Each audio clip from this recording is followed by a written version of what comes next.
Peut-on accepter de prier Dieu pour rien? De prier Dieu alors que ça ne nous rapporte rien, que ça ne donne rien, que ça ne fait rien de ce qu'on voudrait, de ce qu'on attend, de ce que l'on a décidé. Demander, ce n'est pas exiger. Quand on va demander à un roi,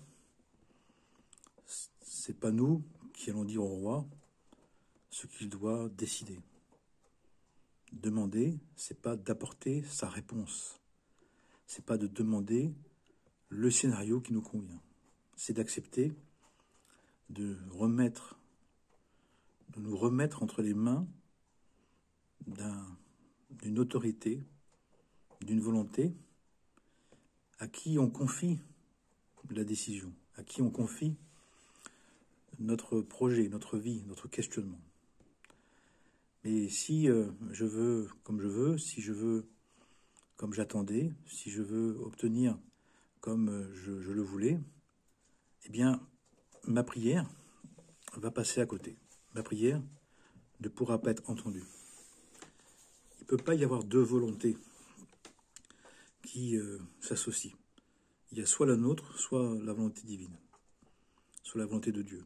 Alors, pour les faire fusionner, eh bien, c'est le jour où on comprend que notre âme divine, la partie de notre âme qui n'a pas oublié Dieu, qui inlassablement recherche Dieu, qui veut cette volonté, parce que cette volonté divine est la véritable, est l'authentique, est la plus grande, la plus haute, la plus juste pour la réaliser, notre projet divin, le projet divin que l'on porte. Bien évidemment, dans les temps actuels, où nous voyons que nous sommes dans le monde des super-égaux, des hyper-égaux, des hyper-narcissiques, eh bien, quand on demande pas sans attendre comme on veut. Je te demande, mais je veux que tu me donnes ce que j'attends, ce que j'espère, ce que j'imagine. Eh bien, c'est ce qui fait que nous dit-on que nos prières, que nos demandes ne peuvent pas aboutir, puisque dans la formulation, et même surtout dans l'intention, eh bien, au fond, on dit « je te demande, mais j'ai pas vraiment envie d'accepter ta décision. Je te demande, mais je veux comme je veux. J'attends que tu comprennes, que tu me donnes ce que j'attends. » Et mais Dieu, il dit « mais moi, je n'ai pas à me soumettre à ta volonté, à ton vouloir. » Puis le divin, lui, quand on fait une demande, il le voit dans le continuum du temps, dans le continuum de l'historique de l'âme, si c'est un bienfait, si ça va servir à accomplir le projet divin que nous sommes à notre manière. Si ce n'est pas le cas, pourquoi il le donnerait? Il n'a pas à le donner, il n'a pas à répondre à cette question-là. Et si on dit que c'est pour ça qu'on a l'impression que Dieu n'existe plus, on a l'impression que Dieu n'existe pas, que Dieu ne répond pas. Il répond tout le temps, mais il ne répond pas comme on veut. Et parfois, une réponse, c'est un silence. Qui veut dire quoi quand quelqu'un ne répond pas? Ben, c'est que c'est non, ou que c'est pas encore, ou c'est en attente. Mais en tout cas, ça répond pas à ce qu'on attendait. Parce qu'il est dit qu'il ne peut pas y avoir un Dieu et un orgueilleux. C'est pas possible. S'approcher de Dieu, de lui demander, c'est un acte d'humilité, pas d'humiliation. Ça n'a rien à voir, c'est pas pareil. Mais un acte d'humilité. Mais si je demande, je dois donc accepter ce qui va être proposé, ce qui va être dit. Sinon, je ne demande pas. Et si je demande, je dois anticiper, dire, je vais demander à Dieu de voir si ce que je veux s'inscrit dans le projet divin. Puisque notre libre arbitre peut temporairement, pendant un certain temps, vouloir quelque chose qui n'est pas forcément le projet divin. C'est pas que ce ne l'est pas, mais c'est que c'est pas forcément ajusté au bon moment, au bon endroit, de la bonne manière, avec les bonnes personnes. Enfin, finalement, le libre arbitre parfois anticipe ou précipite des choses qui pourraient venir et advenir, mais comme il le veut à sa manière, sous sa formulation, selon ses impressions, ses ressentis, ses intuitions, eh bien, c'est ce qui fait d'ailleurs, c'est ce qui fait que ça se passe pas forcément bien, que c'est pas tout à fait juste, c'est pas complètement ajusté. Parce qu'à vrai dire, on nous dit que la volonté divine, elle est d'accord pour nous donner ce qu'on veut, pour nous donner ce qu'on aurait envie. Mais pas à n'importe quel prix, pas n'importe comment, pas n'importe quand, pas de n'importe quelle manière.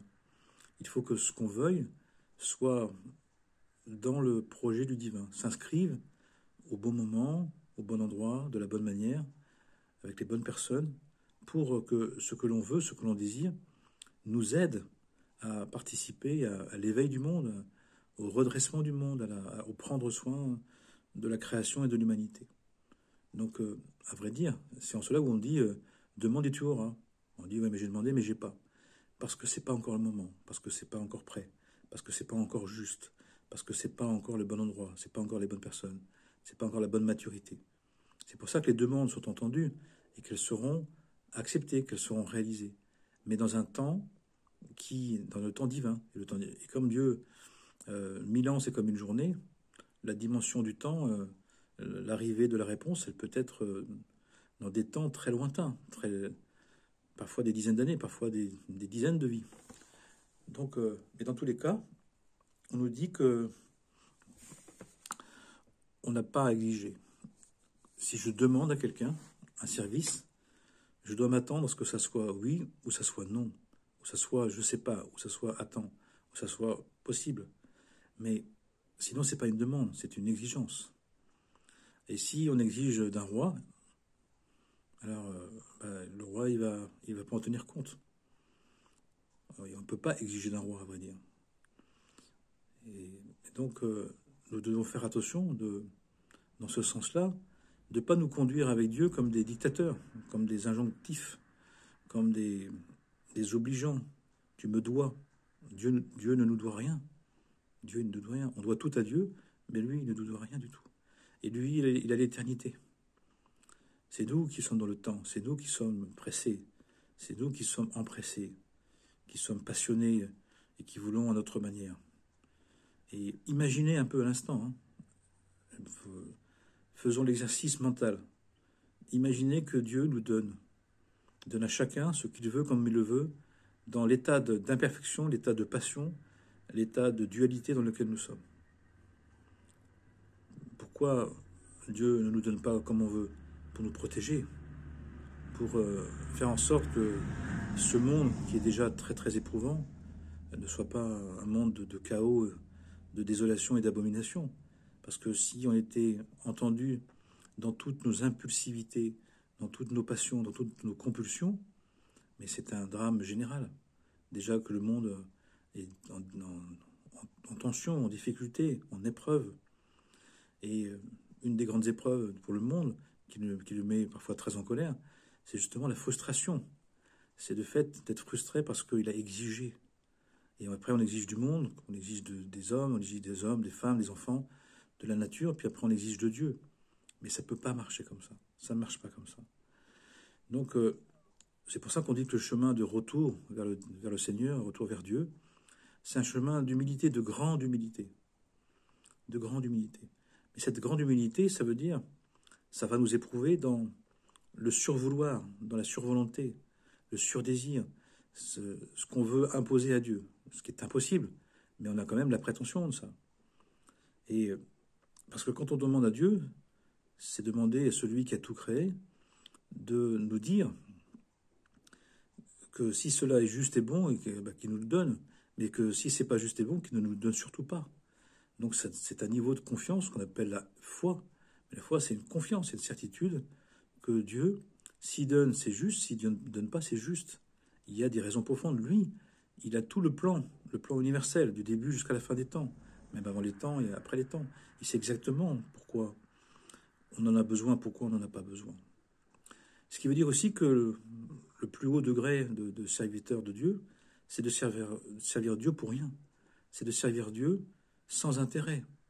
C'est pour ça qu'à un moment donné, on n'a plus de demande particulière, parce qu'au fur et à mesure qu'on demande, on voit qu'on a ce qu'on doit avoir, et on n'a pas ce qu'on ne doit pas avoir. Parce que le divin, il cherche en premier et en dernier, de nous aider à accomplir le projet divin que nous sommes. Son projet divin de nous sanctifier, de nous éveiller à la conscience de sa présence, à la conscience de sa vérité, de sa justice, de sa royauté, et pas autre chose. Alors bien évidemment, ça veut dire que dans nos projets, dans nos demandes, il y a des demandes pour le servir vraiment, pour servir sa volonté, et puis il y a plein de demandes qui sont pour soi.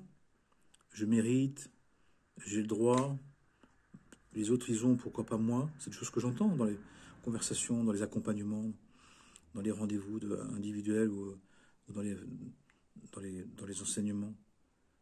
Mais j'ai bien le droit moi aussi. Et pourquoi j'aurais pas le droit?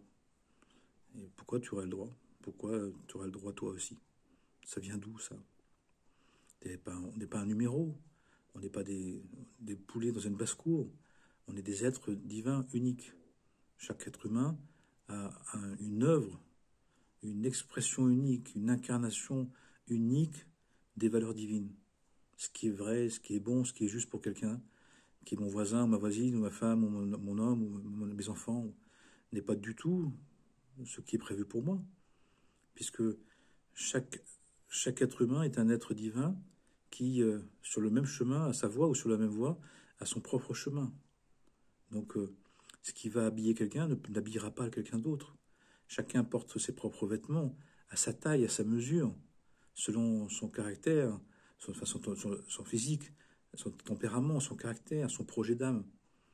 Donc, ce qui fait que les demandes deviennent au fur et à mesure que ta volonté soit faite. Ta grâce me suffit. Si tu veux comme tu veux, Dieu Seigneur. Mon maître, mon roi, mon Seigneur, toi tu sais mieux que moi. Non pas moi, mais la volonté divine en moi. Ce qui fait qu'au fur et à mesure, en demandant, on va comprendre si on l'accepte, si on veut bien, si c'est une vraie demande, pas une exigence, pas imposée à Dieu, que finalement, en demandant, c'est de surtout reconnaître sa volonté. Et plus je reconnais sa volonté comme étant la vraie, l'unique, l'authentique, la nécessaire, la sérieuse, l'essentielle, la vitale, eh bien, ma demande, c'est que de remercier Dieu devient un remerciement, devient une glorification, devient une louange. C'est-à-dire la compréhension que Dieu nous donne déjà. Dieu nous donne. Et que finalement, quand on demande, c'est qu'on a oublié que Dieu nous donne. Il y a un degré où finalement, on se dit, mais finalement, mais Dieu, si c'est le meilleur des pères, le meilleur des mères, si c'est le meilleur des rois, si c'est le meilleur des protecteurs, si c'est Dieu, eh bien, il prend soin de ses créatures, puisqu'il nous a créés par amour, il nous a créés par bonté, il nous a créés par compassion. Donc il veut prendre soin de nous. Il est donc déjà en train de prendre soin de nous. Et donc, au fur et à mesure, la demande ne se forme plus comme j'aimerais avoir quelque chose que j'ai pas, c'est je rends grâce pour ce que tu me donnes, ce que je suis, ce que j'ai, ce que je vis. Et ce qui fait que la vie, elle se simplifie énormément. La vie, elle devient beaucoup plus tranquille, elle devient beaucoup plus paisible. Il y a moins de projections projetées. On a moins besoin de projeter sur l'extérieur, de projeter sur tout à l'heure, sur demain, sur encore, sur là-bas, sur là-haut, sur différents. Puisque finalement, si Dieu s'occupe de nous parfaitement, eh bien, que puis-je demander encore, sinon que cela dure, que cela se poursuive, que je reconnaisse que le divin est un protecteur, est un guérisseur, est un père sagesse, une mère intelligence à mon égard, pour me faire devenir. Donc finalement, les réticences ou les agacements ou les doutes, c'est ce qui nous empêchait de voir que le divin, il prend soin vraiment, vraiment de nous, complètement. Maintenant, c'est vrai que le divin, son projet, c'est pas de répondre à ce que l'on veut selon notre moi égaux, selon notre moi mondain. Parce qu'il y a un projet divin, qui est le premier projet, qui est le projet, qui est le seul projet. Et même si Dieu dit, si tu refuses ma volonté, je t'accompagnerai dans la tienne, le temps que tu reviennes vers la mienne, Et c'est pas pendant qu'il nous accompagne, il ne va pas nous donner quelque chose qui risque de nous éloigner encore plus, qui risque de nous abîmer, de nous égarer, de nous abîmer, de nous effondrer. Maintenant, c'est vrai qu'on fait tous l'exercice, on fait tous l'expérience de réticence en nous, très importante, de refus en nous de Dieu. Au fur et à mesure, on croyait qu'on était d'accord avec Dieu, puis finalement on n'est pas vraiment d'accord. Puis après on s'aperçoit que c'est pas qu'on n'était pas d'accord, c'est qu'on refuse. Puis après, qu'on repousse, puis après même qu'on refuse sa volonté. Et on prend conscience que finalement, même en étant un croyant, on est un idolâtre. Même dans notre croyance, il y a des incroyances. Même dans notre foi, il y a des incohérences. Je te demande, mais je ne veux pas recevoir ce que tu veux pour moi, ce qui est juste pour moi. Je te demande, mais j'attends que tu me donnes ce que je veux. Eh bien, il faut savoir que on demande à Dieu, mais on ne peut pas exiger de Dieu. Et si on l'exige, il ne répondra pas. Il ne donnera pas. Il ne donnera pas quelque chose avec lequel on va continuer à s'abîmer, à s'effondrer, être dans l'illusion. Alors c'est pour ça qu'il y a ce tel sentiment que le divin ne répond pas. Mais le divin n'a jamais dit qu'il répondrait à toutes nos attentes. Le divin répond à partir de son projet. Alors notre libre arbitre nous fait croire que nous laisse penser, nous laisse imaginer. Le Narash, le serpent, celui qui nous donne cette part en nous d'imagination, d'irréel, de superficiel, de superposition de passionnel, égotique, égocentrique, des idées personnelles. Mais c'est juste un racontage. C'est juste une idée qu'on fait de soi-même, qu'on a de la vie. Il se passe ce que Dieu veut vraiment. Et il se passera que ce que Dieu veut. Ensuite, qu'on y adhère ou pas, qu'on le veuille ou pas, qu'on soit d'accord ou pas, c'est ce qui se passe. Alors si on est rétif, si on n'est pas d'accord, eh bien on va souffrir. Mais Dieu préserve, Dieu nous préserve. Dieu n'a jamais voulu qu'on souffre. Mais il dit, si tu repousses la vérité, si tu as un deuxième projet, si tu as un plan B qui n'est pas le plan D, le plan de Dieu, qui n'est pas le véritable plan A, eh bien les conséquences, c'est que le doute, la peine, les frayeurs, les terreurs, la haine vont s'en suivre. Et on parle de 98 degrés de malédiction, de 98 degrés de perte de conscience, d'éloignement, qui fait qu'à un moment donné, on a vraiment l'impression que Dieu n'existe pas, que même que Dieu nous en veut, que Dieu provoque notre souffrance. Non, c'est que si quelqu'un te dit de faire attention quand tu fais le feu pour pas te brûler, si tu te brûles, il n'a pas voulu que tu te brûles. Simplement, c'est que tu n'as pas fait suffisamment attention et tu n'as pas compris les consignes, tu n'as pas voulu accepter, voulu faire avec. Mais si quelqu'un te dit le feu il brûle, il veut pas que tu te brûles, il te dit ça pour pas que tu te brûles. Maintenant, si toi tu dis mais moi je vois par moi-même, eh bien tu risques de te brûler. Surtout si on joue avec les allumettes, on risque de brûler. On disait ça quand on était enfant. Attention, si on se met à jouer avec la vie, elle va nous montrer qui elle est, qui elle appartient. Mais c'est pas une volonté de faire mal. Simplement, c'est que nous, on se fait mal par notre réticence, par notre entêtement, par notre vouloir intempestif dans lequel nous sommes. Et au fur et à mesure, eh bien, comme on dit, il faut suivre le berger. C'est-à-dire être comme un mouton ou comme une brebis. C'est la confiance, par la confiance. Le berger, il crée un lien de confiance incroyable avec ses animaux, qui les rend dociles. Et quand elles s'égarent, il va les chercher même une par une. Il les compte, il en prend soin, il les soigne, il les nourrit. Ben, c'est ce que fait Dieu avec nous. Et nous, on est plus que des moutons ou des brebis, on est des enfants divins, des enfants de Dieu. Donc le divin, il prend soin de nous comme un parent, un père ou une mère ne pourra jamais le faire. Même si on est des parents qui ont pris bien soin de nous, qui ont fait le meilleur, comme chaque parent, qui essaye de faire le meilleur dans leur imperfection, dans leurs difficultés, dans leurs limites.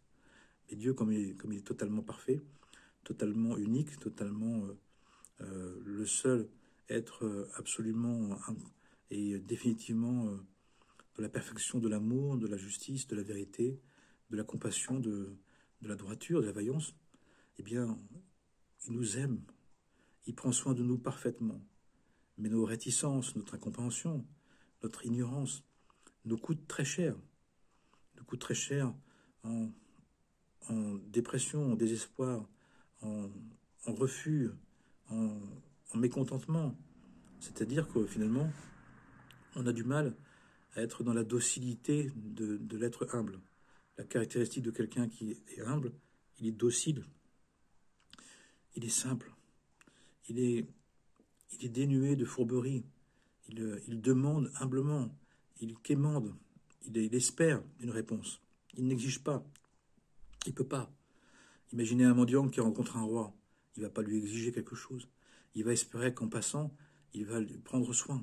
Alors quand c'est un dictateur, c'est pas pareil, mais Dieu n'est pas un dictateur. Dieu est le vrai roi et le seul véritable roi.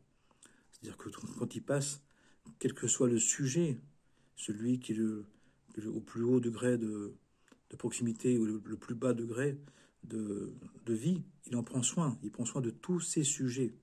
Et quand ces sujets, ce sont ses enfants, il prend soin de tous ses enfants.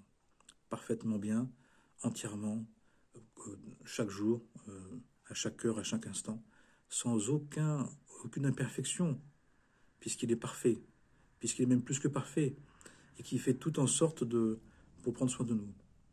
Mais sachons, demandons à Dieu, disons-lui, dans notre demande, qu'on lui fait confiance. Et ayons une demande en confiance, une demande sérieuse. Seigneur, je te demande, mais je sais que tu connais déjà ce que j'ai besoin. Je sais déjà que tu sais ce que j'ai besoin.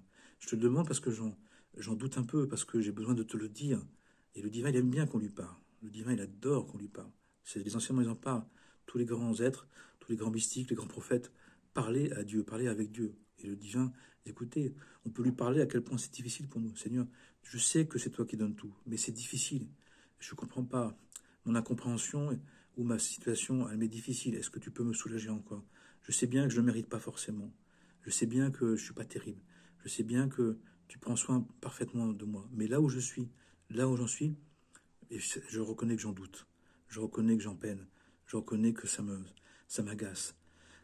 Parce qu'au fond, il y a des parts de moi qui ne sont pas encore conscientes ou complètement dans l'adhésion de ta volonté suprême, de ta véritable volonté absolue qui prend soin de la moindre chose, des moindres êtres. Donc est-ce que tu peux avoir plus encore de compassion, encore plus de douceur? Fais-moi comprendre avec douceur. Fais-moi comprendre avec gentillesse, avec tranquillité. Parce que j'ai du mal quand même à vivre, à accepter ta volonté. Comme je ne la comprends pas, comme je te vois pas, comme mon imaginaire me joue des tours. Mon imaginaire, des moments, est convaincu, puis d'autres moments, il remet tout en cause, voire tout en question. Donc, aide-moi à trouver l'humilité. Et on dit que Dieu, il peut tout faire, sauf une seule chose, la crainte. La seule chose que Dieu ne peut pas faire pour nous à notre place, c'est la sainte crainte. C'est pas la sainte peur, ça n'a rien à voir. La sainte crainte, ça veut dire la sainte révérence. C'est-à-dire que la seule chose que Dieu ne peut pas faire à notre place, c'est qu'on ait envie de lui parler, de le glorifier, de le révérer, de lui demander de l'aide, de lui demander sa volonté. Ça nous appartient. Mais c'est pas du tout la même vie. Et on pourrait dire qu'il y a deux catégories. Ceux qui ne demandent pas avec révérence sa volonté et ceux qui la demandent. Et puis dans chaque catégorie, il y a des degrés, comme tout. Tout est en degrés, tout est comme une échelle, comme des degrés, comme une hiérarchie, comme des rapprochements successifs ou des éloignements successifs. Bien sûr, rien n'est définitif dans l'éloignement et tout est progressif dans le rapprochement. Mais la sainte crainte, et c'est la première chose qu'on doit demander. Seigneur, apprends-moi à avoir le respect de toi, la révérence de toi, l'envie de te parler, l'envie de te demander, l'envie de te rendre grâce, de te respecter, de t'apprécier, de te reconnaître comme le seul Dieu qui est roi de toute la terre, le roi de la vie, le roi de ma vie, le Seigneur et maître de toute ma vie.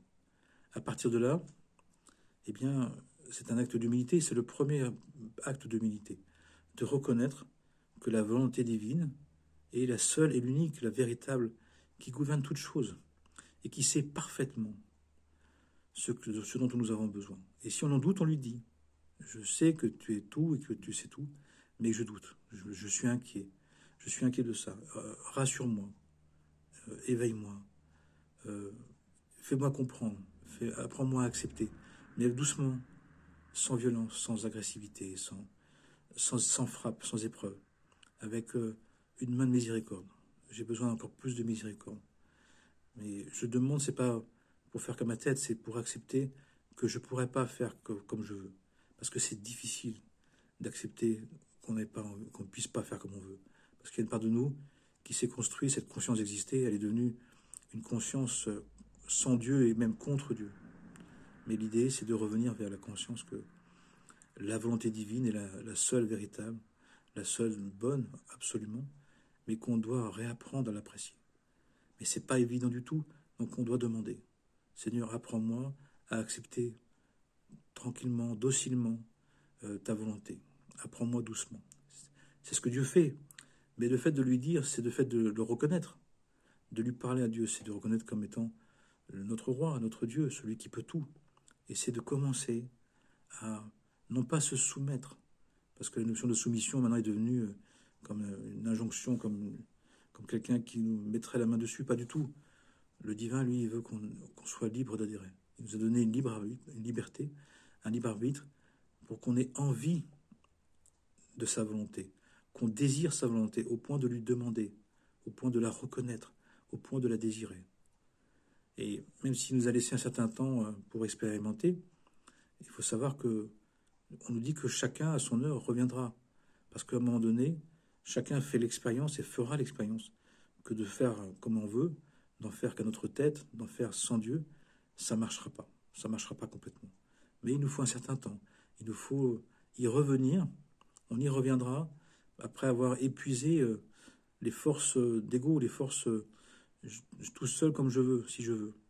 Pour au fur et à mesure comprendre que finalement cette volonté divine, c'est pas un super ego hyper narcissique, tout puissant et divin qui veut nous soumettre. Pas du tout. Ça c'est un dictateur. Ça s'appelle un dictateur. Non. C'est un père sagesse, une mère intelligence, un être divin qui a créé par bonté. On dit que le monde a été créé par toute sa bonté. Et le problème, c'est que notre égocentrisme ne la voit pas, cette bonté. Au point même, on en doute, au point même, on n'y croit plus, au point même, on la refuse, au point même, on pense qu'on peut s'en passer. C'est pas vrai, c'est une folie, c'est une aberration, c'est une idolâtrie de l'ego, du monde matériel, du moi personnel qui voudrait se suffire à lui-même. Ça montre à quel point on a perdu la conscience de notre royauté, la conscience qu'on est des êtres divins. Mais on y revient au fur et à mesure.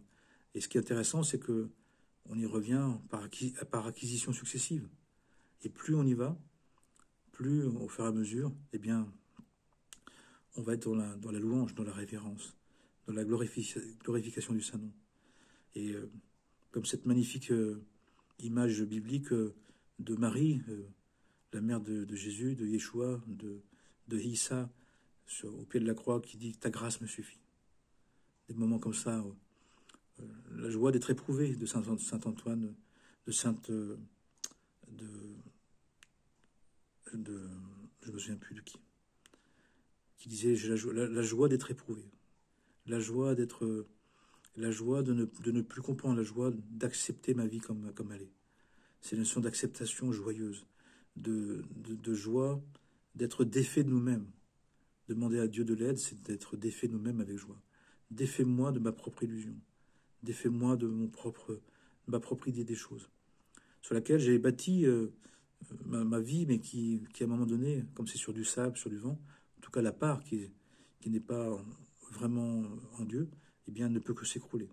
Et c'est là où on se retrouve dans une situation tellement de perte, qu'on fait appel à Dieu. Spontanément, le cœur se tourne vers Dieu.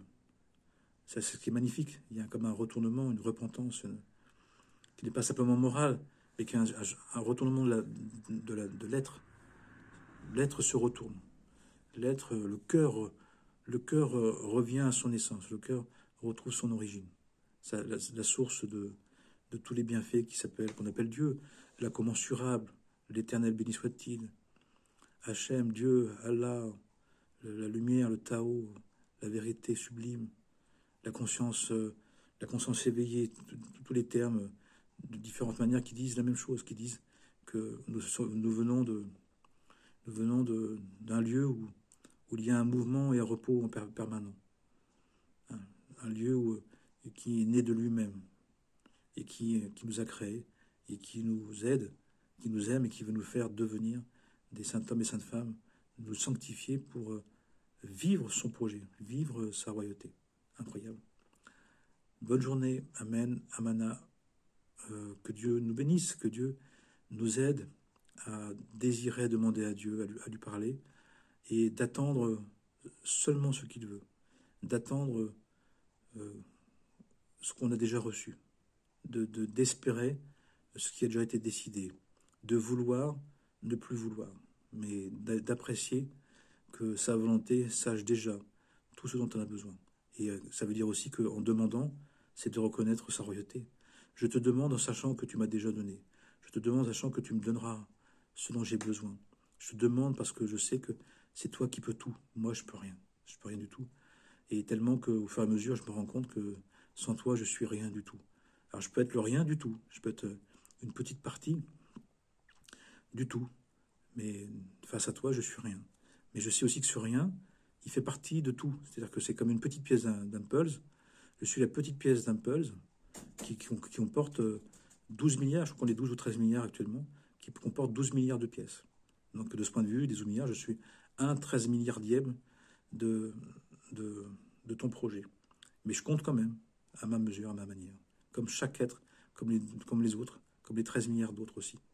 Amen, amen.